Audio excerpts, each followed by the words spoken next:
a mechanized Man of Steel. Here's your look at the DC Collectibles, DC Essentials, Cyborg, Superman.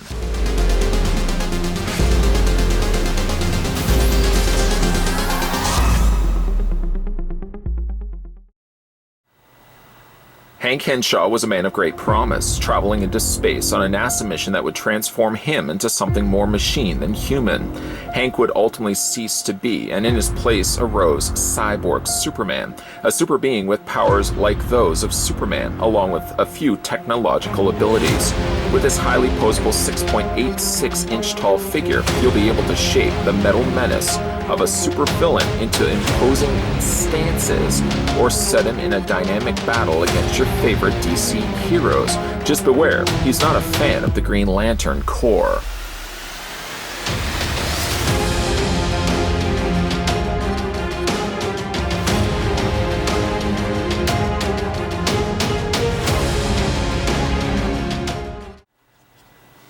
Before we check out this super being of silver steel, let's go ahead and check out the measurements for Cyborg Superman.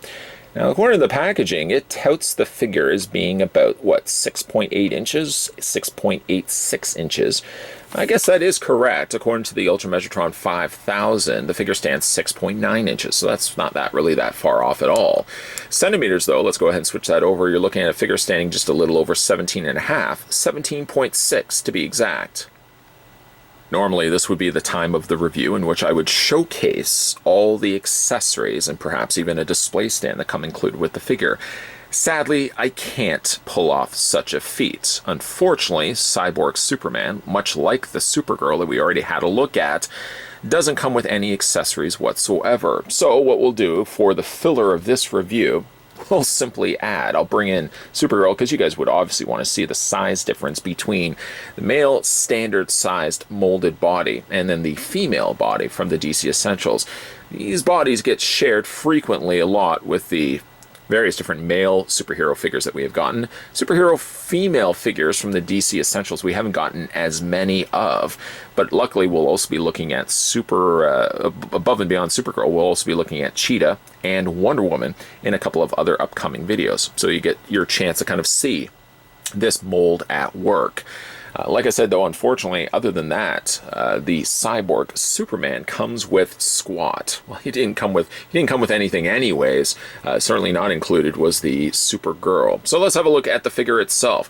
A nice rendition, I have to admit, of Cyborg Superman.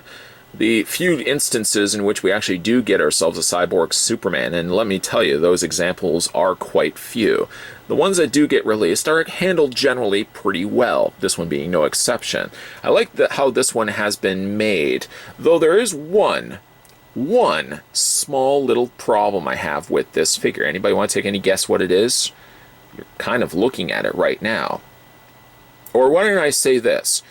You're not quite looking at it right now. You think you're looking at it, but you're not quite looking at it.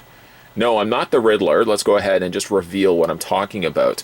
The one problem I have with this figure, and while everything else comes together nicely, where they've added these darker undertones of dark gray so that the silver pops on the actual plates of his body.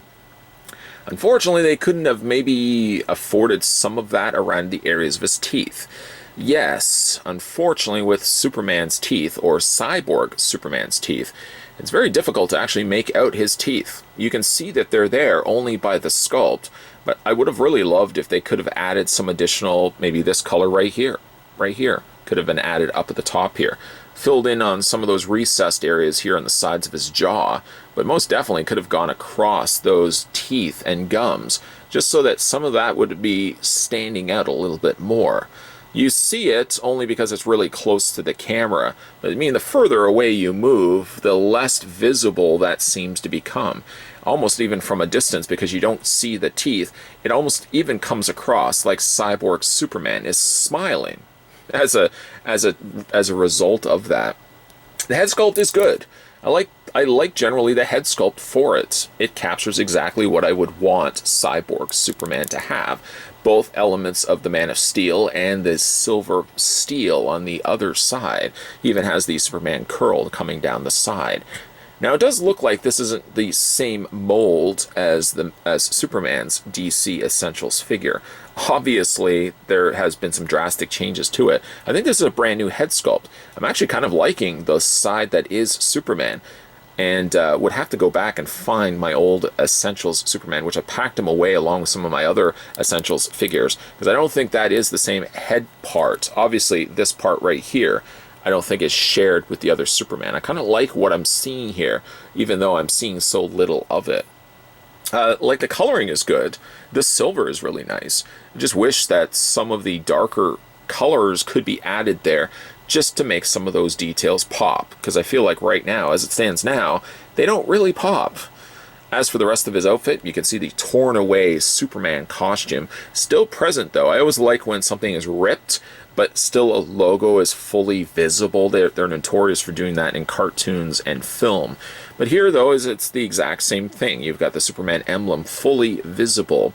And on the side, of course, you've got the full mechanized armor of the of Cyborg Superman. It's not quite armor, it's obviously his body, but it's armor plating. You can see all these little tubes, hoses, and other parts that would make up his mechanized body, and I really think they did a good job on this. This actually even looks like a visible screw, something in which you could take a screwdriver and unscrew that. I think that's just molding than anything else. It's drawing my attention only to it because there's a bit of blue that's outlining around the edge of it. Like I said, other than that, you've got this nice dark gray that's been added to the areas, especially like the arms. Now, imagining, if you will, this took the same cues as this, so much of this would be lost. It's good that they added so much of this dark gray, but really needed to do that up at the top there as well. Other than that, really, you've got Superman, if you kind of exclude this part here and this part here, it's Superman really from like the neck down, with some, of course, some exceptions. That is, of course, until you get down to his one leg. One leg is quite visibly robotic, while the other leg is still a regular Superman. I would imagine that they probably have used this part of the body, this arm, and this leg from the previous Superman. I can't imagine that they would use a brand new sculpt for something that they could easily pull off by just yanking that from the previous mold. It does suffer, unfortunately, some issues with loose ankles. Getting this immediately out of packaging, I couldn't help but notice, how could I not notice, that the ankles are really loose on Superman. So I don't know if that is going to be a mold issue where they're just reusing this mold too often. I really hope they need to get away from using a hinge joint and instead favor something like, I don't even know if they would use, if a ball joint would be as successful. I feel like a ball joint would be a better route to go. Certainly the way that they're going with these now, the ankles are way too loose, and this one foot right here just had it was quite distorted. It was warped when I got it out of the packaging. I keep kind of just bending it back over, but it's this joint also on the side. The joint is notorious. It's one of those joints where it hinges up and down, but you can't rotate the foot back and forth unless you also turn. See that joint there? And then that would, it basically would hinge anywhere you see that line. So it's always sort of a balancing act, trying to get these feet to properly hold up Superman. And it's not necessarily, again, this figure. It's across the board for all of the releases of DC Essentials figures. They're really notorious for having loose ankles. They really, I think they really need to change that up. And again, change up the fact that they don't have peg holes on the undersides of their feet. Why they can't include peg holes on the undersides of their feet, because certainly that would make things a lot easier for displaying them on stands. For the figure's articulation, speaking of standing, the head rotates all the way around. It's actually on a ball socket hinge joint. So essentially, I see what I did there. You have the hinge joint that moves up and down, and then you've got the ball joint on the top of that. That allows, if you wanted to, you could get Superman, Cyborg Superman in a flight pose. I couldn't really pull that off with Supergirl because her hair stuck so far out from the back that it really hindered doing that. But when it comes to short-haired figures, you can most definitely pull that hinge joint off. Not literally off, but you can pull off hinging the neck backwards because of it. He has the lower torso crunch, lower torso crunch and a waist swivel. The arms, if I can just move back a little bit, the arms hinge outward. You can also rotate them all the way around. And he has a swivel at the bicep. A little loose. A little loose. He has a hinge joint. Not only a single hinge joint, but he has a double hinge joint.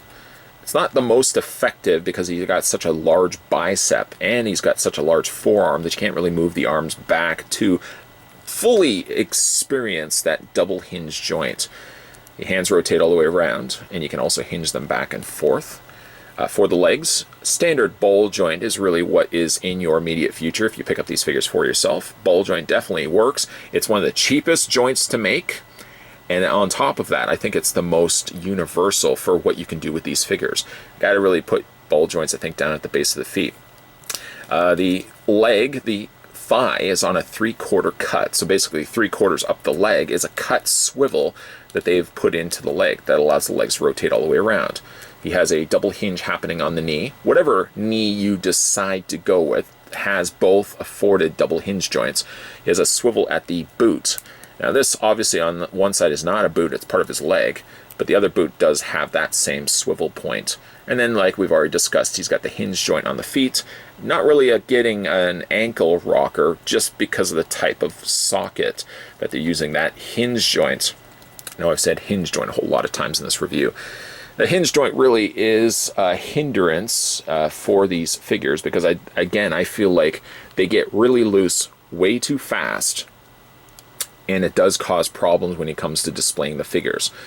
One of the workarounds I've noticed is you can twist the feet outward to kind of give you a little bit more of a side, not a side stepping, but the feet kind of counterbalance themselves by bringing the feet outward as opposed to running them straight forward. It does allow the figure to stand a little bit better, but still, they are often problematic just for the fact that the joints that they continue to use. I really hope with future DC Essentials figures, they can really get rid of that altogether and instead incorporate something like a ball joint.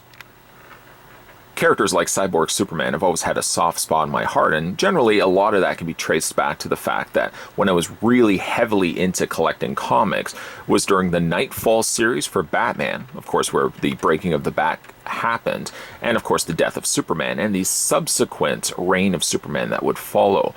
We were introduced to 4 different characters, each claiming to be the Man of Steel. And we knew eventually that would come to be that none of them were actually the true Superman. But still, those characters carried on, and Cyborg Superman has had many stories even after his run of the reign of Superman, and it's nice that a character like this still can exist and inhabit in the DC universe. This one takes us back to kind of the old school look of Cyborg Superman, and hopefully could be a precursor to some future DC Essentials figures that we might get, like a Steel, a Superboy, for example, or even like the Eradicator, which would be great additions if you've been collecting the reign of Superman. I like how this one turned out. Eradicator would certainly be a fantastic release, I think, based on what we're looking at with the molds for these figures. Molds generally are quite clean. Paint are well applied to these figures, but still it's always that shortcoming, the one problem, the nitpick that always seems to be consistent, at least when I'm looking at these figures, and it always boils down to loose joints. Superman here, Cyborg Superman, doesn't have a case necessarily where he's got super loose joints, but problematic joints definitely be the case in his ankles, causing the figure to wobble back and forth. And if I only could have used a display stand, unfortunately the figures just don't come with peg holes on the undersides of their feet, so that kind of eliminates that possibility as well. I like the pose that I've currently got him in. I just hope that the ankles hold out so that the figure will continue to stand like this and not be falling off my shelf. Still a nice release from the folks over at DC Collectibles. If you managed to pick up this one for yourself, let me know down below what you guys think of the DC Essentials Cyborg Superman, and would you certainly be on board for the rest of the reign of Superman to be released in plastic form under the DC Essentials banner? I know I would be all for that. Even like Nightfall. Give us some of the Nightfall figures in DC Essentials and we would be all set. I would be a very happy camper. If you guys haven't had a chance yet, so let's say you're new to this channel, or let's say even one better, you're a longtime viewer and just never got around to it, make sure you hit that subscribe button down below, and also swing on over next door to turn on that bell notification so when future videos are coming onto this channel, you'll never miss out. And speaking of not missing out, just an FYI, we're also going to be having a look at Cheetah in the next review. Still got to go out and pick up the Wonder Woman if I can find her. I know there's one comic book store that had her. The comic book store I normally go to didn't have her, but said that they could probably order her in for me. What am I going to do? What am I going to do? Either way though, guys, make sure you stay tuned to this channel because there's going to be a whole lot of videos coming soon, so stay tuned for those. And thanks for watching. I'll see you guys next time.